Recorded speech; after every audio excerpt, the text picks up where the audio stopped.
Welcome to Sierra Club Chronicles. Mississippi Governor Barber and Senator Cochran cleared the way for oil companies to drill off Gulf Island National Park. These backroom politicians weren't counting on 12 Mile South coalition. Ordinary Americans determined to get oil and gas drilling out of the Mississippi Sound.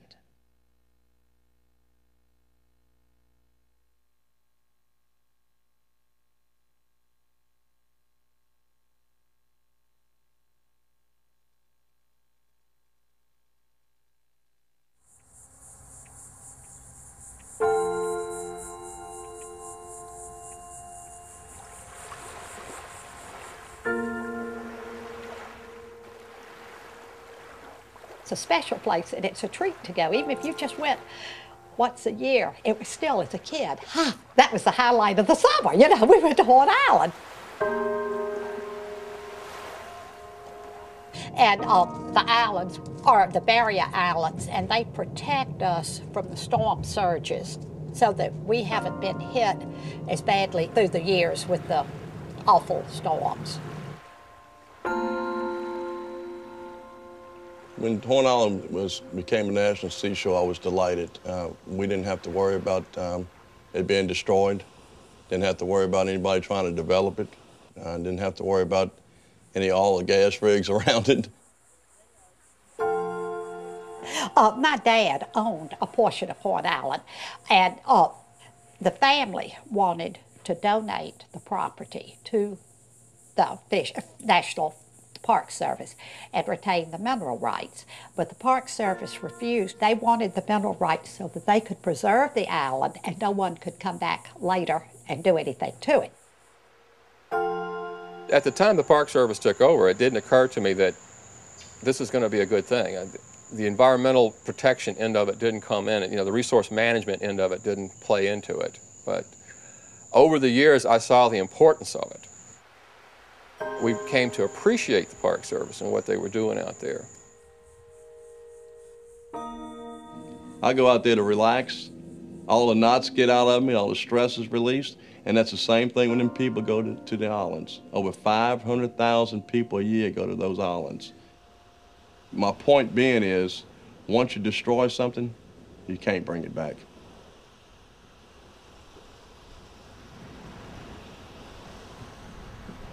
The current threat began literally upon the inauguration of Haley Barber as governor. Nothing would improve education more than the active involvement and support of parents and families in our children's schools. I voted for Haley Barber because I felt Haley Barber would bring a better image to Mississippi. I mean, we're always perceived as this backwoods, redneck, Ku Klux Klan, rebel flag waving bunch of ignorant rednecks. I thought maybe Haley Barber could come to the state. I mean, he's a Washington insider. I thought that might be the man to really make these changes for us that we desperately need down here. When he ran for governor, he received over $300,000 direct oil and gas campaign contributions. The first thing Haley Barber did during the legislature in '04 was to introduce this bill to open up the barrier islands and state waters to offshore oil and gas exploration. It was a very far-reaching piece of legislation that had opened up 225,000 acres of water bottoms in the Mississippi Sound to drilling. Bad legislation, horrible. It took away all of the Department of Environmental Quality's authority over oil and gas and gave it to the Mississippi Development Authority. They promote chemical plants, industry, okay? This is what they do. Haley put this bill together and did not ask the people who it was going to affect and did not even consider what the people wanted. Haley did not run his campaign to promote oil and gas around Gulf Island's national seashore. That would have been political suicide for him. He would not have been elected had that happened. As far as I'm concerned, all Haley seems to be interested in is his clients in Washington with the oil and gas industry. And of course, Haley Barber being part of the secret Cheney Energy Task Force, certainly I think if we ever get our hands on the notes, we might actually be able to determine where this idea came from. The special interest, it's the same old story. I mean, this is a classic example of it. But it happened so quickly that people just didn't know what was going on. This is our new governor. We have to listen to him. Or, I mean, maybe this has some merit.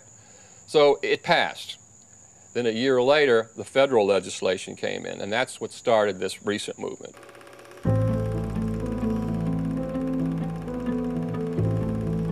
There's all sorts of rules and regulations, as you can well imagine, with the National Park Service that deals with oil and gas. All of those were swept aside by the Cochran Amendment. Buried on page 24 of the Supplemental Appropriations Bill for the Iraq War, Homeland Security, and Tsunami Relief, 2 paragraphs dictated that the Park Service would get into the oil and gas business as their first priority, and protection of the natural resource of Gulf Islands National Seashore would be second. Basically undid the Wilderness Act. We feel like we've been sold down the river, and I know these are very trite statements, but they kind of sum it up. I'm not in this for politics. I'm not a political person. I'm pro-business. It has nothing to do with politics. It's about the issue.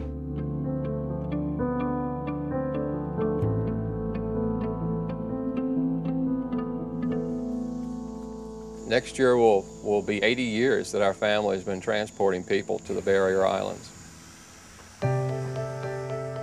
My father would sell tickets out of a little wooden tackle box. 1926 started the business up. And I've been running a boat since I was 18. This is what we love. Okay, folks, whenever you're ready, we can start tearing your tickets. Rob, you do that? This is my grandfather. This is a picture of him in the wheelhouse of the Pan American Clipper. My dad and Jane Mansfield on the pier at Ship Island. I asked my dad, why are you wearing a suit on Ship Island? He just happened to have his sport coat on the boat that day. We do have an agreement with the National Park Service to never carry more than 1,200 visitors on the island at one time. We realize, hey, this is our national park here. It's a major part of the quality of life down here for the folks on the coast, but it's also a major economic asset to the tourism industry. I'm a real estate investor. I've been investing for the last 25 years here on the Mississippi Gulf Coast, and just give real estate seminars on how to invest. I've been on the Gulf Coast my whole life. I've seen the good times and the bad times. And I've gotten involved in this, really involved in this around April, May. Stan Flint called me about the bill that Senator Cochran had put into the defense bill. He said, well, some groups of people in the community got together, and we want you to be the spokesperson and the chairman of this coalition. And I said, well, Stan, I'm pro-business. I'm for oil and gas drilling. And he said, well, can you give me 10 minutes to explain the facts? And I said, I'm always open. Dauphin Island, Alabama, less than 50 miles from here, which you can go see what the oil and gas industry has done to that paradise.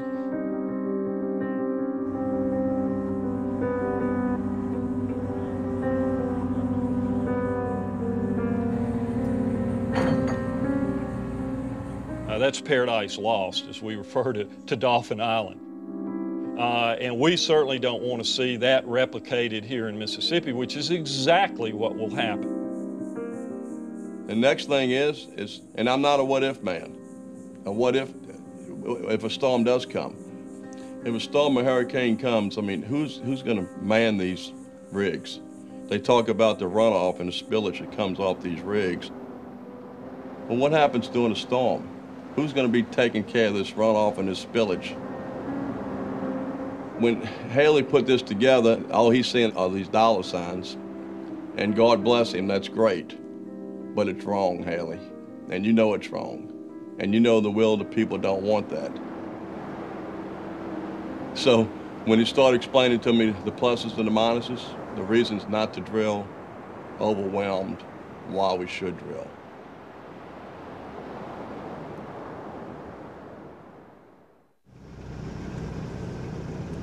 These houses that are still boarded up are houses that were boarded up because of the storms earlier this summer.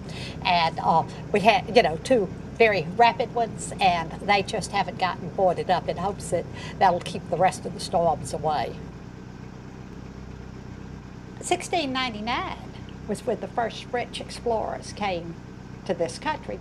And on April the 1st in 1699, they made it over to the Pascagoula River. And my dad's family were some of the original settlers.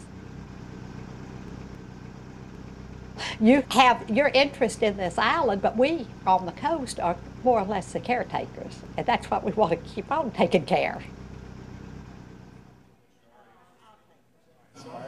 And I mean, and the way it got started was simply the people in Jackson would not listen to the people on the coast who this directly affects. I mean, the islands belong to everybody, not just the people on the coast. So it's been a pleasant surprise to see it coming from all directions. People I never expected, you know, to be in one room together, have been in one room together talking about this on common ground. Several of us are conservative, Republican, some of them are conservative Democrats, and then there are others that are liberal Democrats. But we're not there because of political affiliation or political beliefs. We're there because we are feeling about what is trying to be done to us. This is a very delicate strip of land. Hurricanes do enough to it. We don't need to add to it. It's there, it protects us from storms. It's there for other reasons besides just the national park. I understand that Trent Lott is a neighbor of yours. One house between us. Well, I just soon not have an oil rig in my backyard. But I can't, expect to have all the benefits of power and energy and not be willing to try to find a way to produce it. Well, I've said a few things, Joey. The thing is, when we see Trent, he's home on vacation, and you don't impose upon somebody's vacation time to discuss political things. I'm sorry, I don't think it's time when you see him out working in the yard like he was on Monday with his weed whacker to stop and say, hey, look, we got a problem, you know.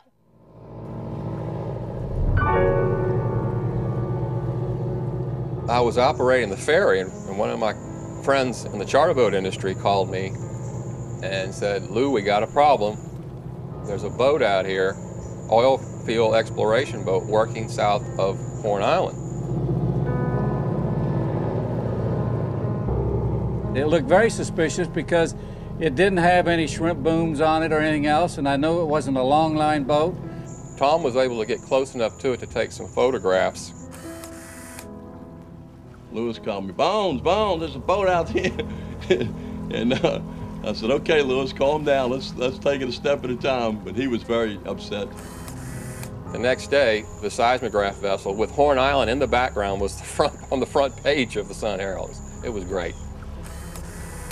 I was very disturbed. The governor had made a statement that there would be no seismic testing done until there was a study done. I mean, I thought we was going to slow this thing down and do our homework and do our leg work, and next thing, this thing's out there jumping up and biting us. They sure didn't let the coast people know. I mean, you found out the hard way. Oh, I picked up the paper, what wanted, and there it was on the front page. When you see a seismograph boat working, that only means that they're getting ready to drill. I felt, again, like we had been taken.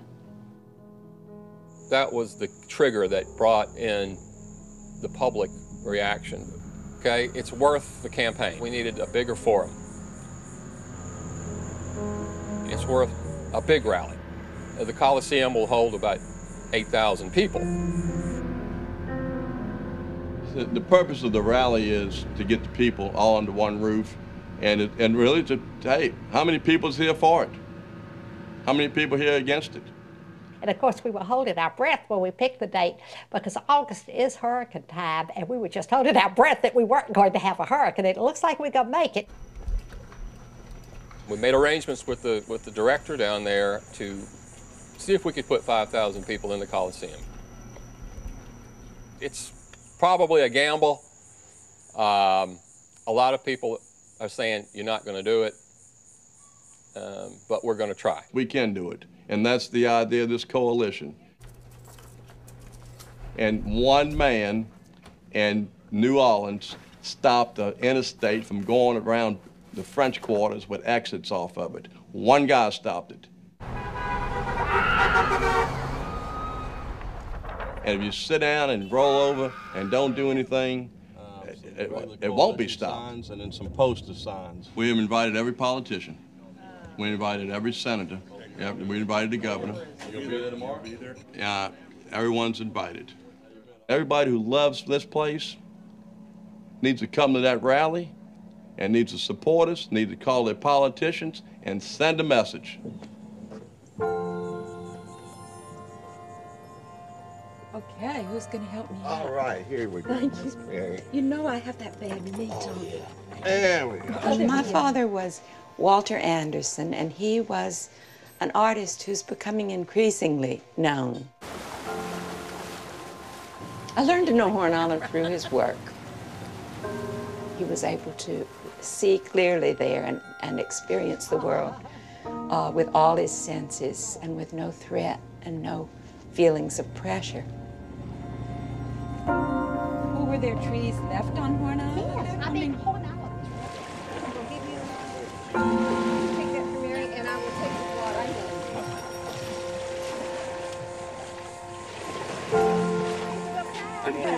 water. Osprey nest right up there in that tree.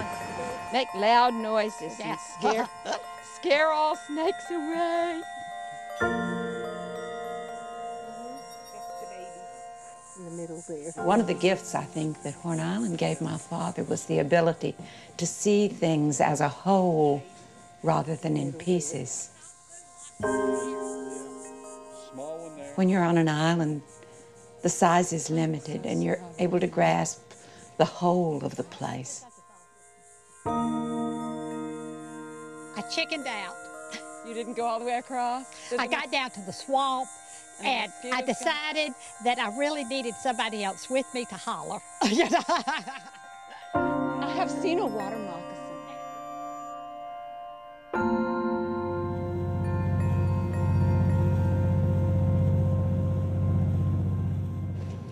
Well, they got the stage set up. All right. Beth, you the judge? I think you have something here that has never been done. Drilling in national parks and drilling in environmental protected areas. Save the islands and I think this is one of the reasons Haley Barbour is trying to do that, is because he wants to open up that abundance of resources, natural resources that we have all over this country that have always been protected, no matter whether you've been a Democrat or a Republican nationally. And he wants to open those up. So I think simply to fill his coffers so he can run for president. I'll have more goosebumps when I see nothing but heads. lots of heads. You know, and people standing up around the perimeter. I want to see it packed. You know, I was hoping we'd have kind of bad weather today, but it doesn't look like we are. So, you know, I'm scared. Usually my glass is half full, but today it's not. Let me tell you what. The problem is there's language in that bill that allows this type drilling to take place in any state park in this state. Right. And that's where the wake-up call should come in. That's right. That's where, if it starts here, we set the precedent throughout the state and then national.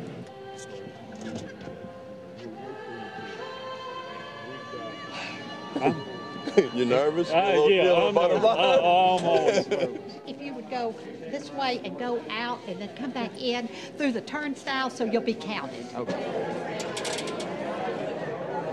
What's happening? Turn address and we'll mail that for you. Yes, ma'am, and every voice counts. I'm a little disappointed. I thought by now we'd have a few more people, but I understand they're coming in late, and that's typical Mississippi Gulf Coast. Everybody's laid back on a Sunday afternoon.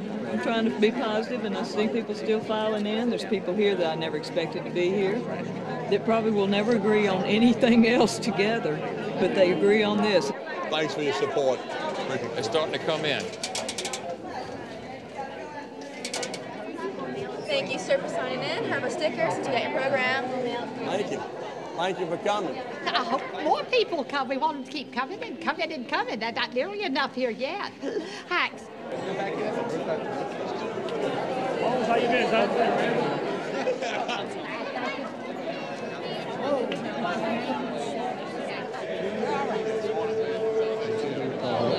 for which it stands, one nation, under God, indivisible. All of the oil companies and gas companies and service companies like my company work very diligently to make it as safe as possible. But what they don't say is that most accidents are caused by human error. It's humans that make mistakes.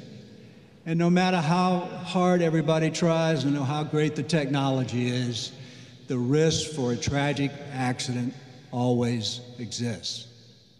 And if you're going to change Governor Barber, it is going to come through rallies like this, and it's going to come through public opinion. Because organizers we spoke to after Sunday's rally say they felt like they were celebrating an election victory after more than 3,000 people took time out of their Sunday afternoon to show up in support of the 12 Miles South Coalition. We're going to see our islands on every newspaper in the country with people showing photographs of the islands and the rigs and saying, do not let this happen to us. They had previously estimated that as many as 5,000 to 7,000 people might attend. Still, those who did turn out say the state and federal politicians who've helped lay the groundwork for oil and gas exploration near the barrier islands should take note of the growing grassroots movement opposing it. The tourism industry suggests the war over the Gulf Islands National Seashore has only just begun. It's about the issue and the will of the people of South Mississippi. And we got that message out today. And we feel like that, you know, like when you just become mayor or just won a governorship, that's what we feel like today. It was very, very successful. There are two new twists tonight in the oil and gas drilling controversy. Mississippi Senator Thad Cochran says he is willing to encourage the federal government to purchase the mineral rights near the barrier islands. The 12 Mile South Coalition has been asking for a federal buyout, saying that's the best way to protect the islands. Cochran also announced today he would that the senator wanted to have a meeting, a private meeting with me and discuss the offshore drilling campaign. And of course, I was taken back by that. Cochran also announced today he would file a bill in Washington that puts a moratorium on natural gas drilling in the Gulf of Mexico. This is as big an event in this campaign as we have experienced today. I'm suggesting that we have full consideration given to a moratorium until we fully understand the environmental consequences of drilling within that area. When you can get the chairman of appropriations, who is one of the foremost powerful people in this country, to agree to buy out the mineral blocks and the federal blocks, that's you know, it is, we're halfway home, in other words. Mr. Pete, I didn't realize how many deckhands we had on this thing. And people, I still hear that from people, you know. The little lady at the bank says, well, I'm afraid y'all are fighting, you know, you're losing battle. And I said, well, if you think like that, we are. But no, we can't think that way. We've got to keep going here and hope that we can turn this around, and we can.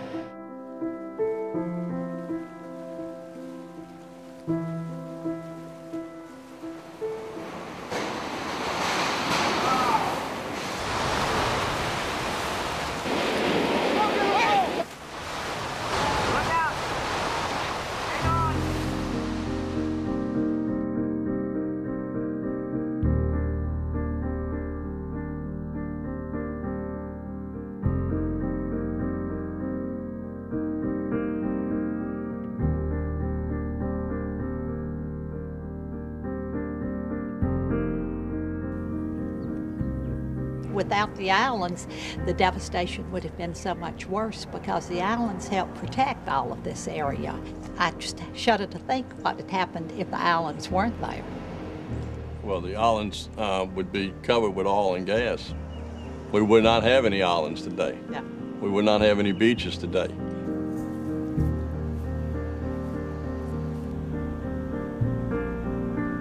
Downstairs it was a library, and upstairs it was my study. And then on top of that was the tower that you went to watch birds.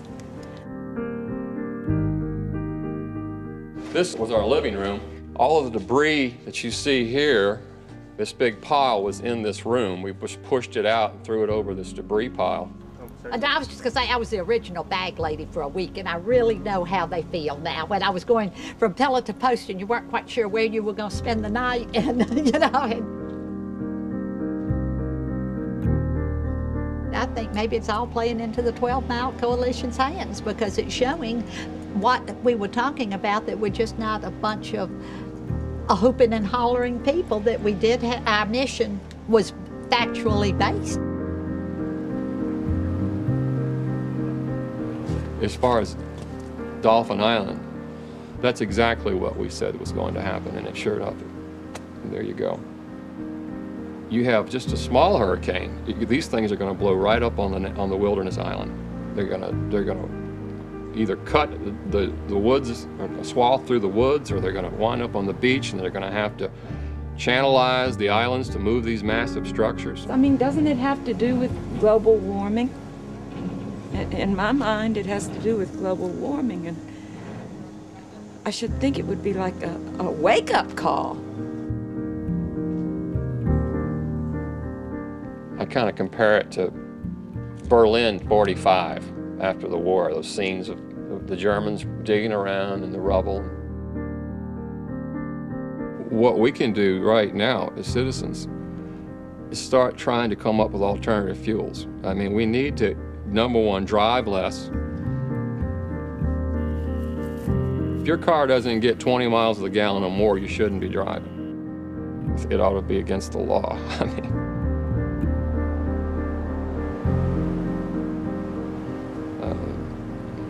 no doubt about it, things have to change.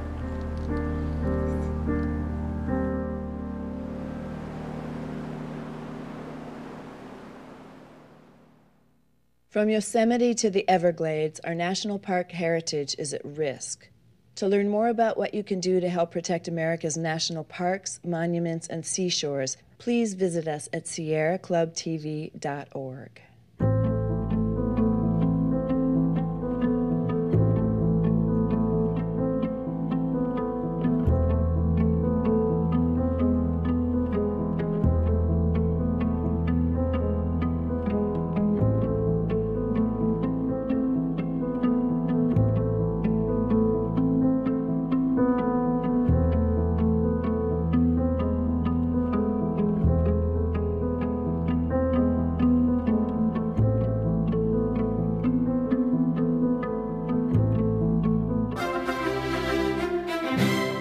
Funding provided by the Ford Foundation, with additional support from the Sierra Club Foundation.